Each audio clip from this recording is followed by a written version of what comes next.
is a symbol, it is a picture of something. It is a symbol of the power and the presence of the Holy Spirit. The Holy Spirit that redeems, the Holy Spirit that renews, the Holy Spirit that revives.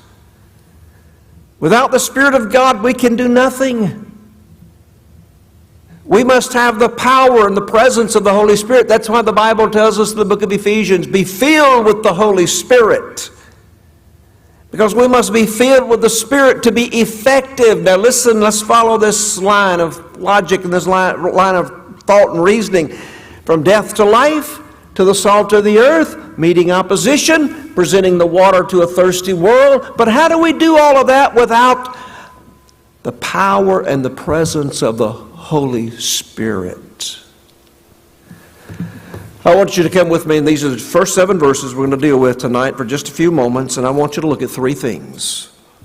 Here's the first one I want you to notice. I want you to notice a picture of destitution, and I just called this tonight, empty vessels and divine grace.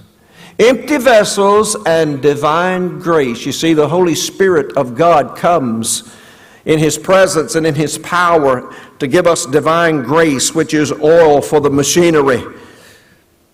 Here is a picture of destitution. Look, if you will, at verse 1, chapter 4. A certain woman, she's not named, just a certain woman, of the wives of the sons of the prophets. In other words, her husband was a seminary student. She cried out to Elisha, saying, your servant, my husband, is dead. And you know that your servant feared the Lord. And the creditor is coming to take my 2 sons to be his slaves. Here's a woman with a broken heart. Here's a woman with dashed hopes. Here's a woman who is at one of her lowest points. Here's a woman who is emotionally drained. Here is a woman who quite likely is perhaps thinking of quitting, throwing in the towel. She's through. But God always has a plan. I want you to notice just a few little things, and these are not on the outline, A, B, and C, but if you want to jot these down. First of all, her home was filled with despair. Despair. Her home was filled with despair. Look at this. She's a preacher's wife. Her husband's a seminary student. I remember years ago back in the 80s when I was a student, Cheryl and I were in New Orleans going to seminary there. And I remember going into an Old Testament class, Dr. Billy K. Smith, every Tuesday and Thursday, or maybe Tuesday, Thursday, and Friday, or whatever, 3 classes during the week. And we'd go in at 8:30. For our class. Right on the front row sat this tall, slender, blonde-headed, a handsome young guy. His name was Don, and I forget his last name, but I remember several years ago he'd gotten married and had 2 children. They'd moved to East Tennessee, and I was shocked when I read in the paper that he and one of his sons were killed while riding their bikes. A car hit them, accidentally hit them, and killed both of them. And when I read this, I think about, here's a guy that I knew in seminary. Well, here's a woman who has a husband who's one of the sons of the prophets. And she's in despair because her husband is dead.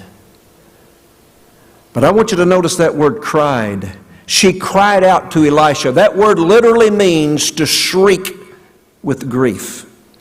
It means to weep uncontrollably. So when you look at this picture here, you see this woman coming to Elisha. She's not coming to him casually. She's coming to him crying out, uncontrollably weeping, shrieking with grief. Not only do you see the despair, you see the despair has been brought about because of the death. Death is no respecter of persons. There's despair here because there's death here. Her partner has died. Her provider has died. Her protector has died. And that leads to the third thing. From the despair, because of the death, leads to the debt. Notice what she said. Not only does she have emotional problems and relational problems. Now she has financial problems. You know that your servant feared the Lord, and the creditor is coming. And they're coming to take my 2 sons and to enslave them. Now, it's one thing to read a story, it's another thing to be in that story, but can you just imagine this woman whose husband is dead? And the creditor is coming to take her 2 sons? Now you know why she's weeping uncontrollably. Now you know why she's shrieking with grief. Now you know. You see this? This is a picture of destitution. It's the despair that was brought on by the death that led to the debt, which brings me to the 4th thing, and that is the doubt. Where is God? How could this happen? Why? She's perplexed. But that leads me to the 5th thing, and that is the direction. You see the despair that's brought on by the death that leads to the debt? And now the doubt, but what about the direction? She had enough senses about her, enough wit about her, that she turned to the man of God. She turned to the prophetic voice of God. I want you to understand something tonight. Elisha is a picture of the church. Death to life, salt of the earth, meets the opposition, offers water to the thirsty. But there are people tonight who are despairing because of maybe the death, the literal death or the figurative death of a job, a career, a marriage, a child, a dream, an aspiration. And they're full of doubt. And maybe they're in debt. Where do they turn? Oftentimes they walk through those church doors and they come into the church. Or they meet the church scattered out there somewhere in Dresden or Weakley County.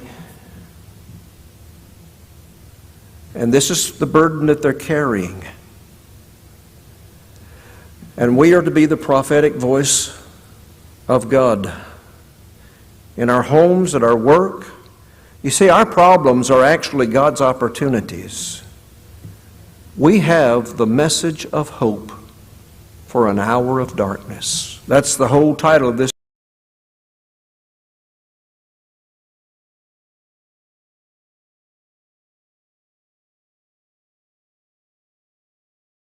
We know we're going to be opposed, but we have water for the thirsty, for your condition.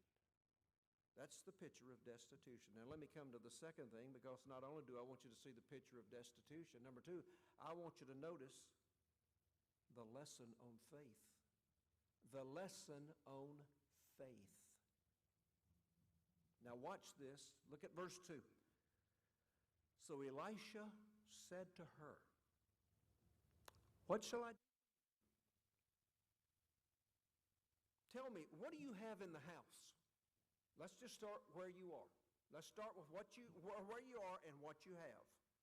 Now, what is it you need me to do for you? What is it that you want me to do for you? You know, Jesus asked that question several times. What is it you want me to do for you? Now, tell me what you have in the house. And she said, your maidservant has nothing in the house but a jar of oil.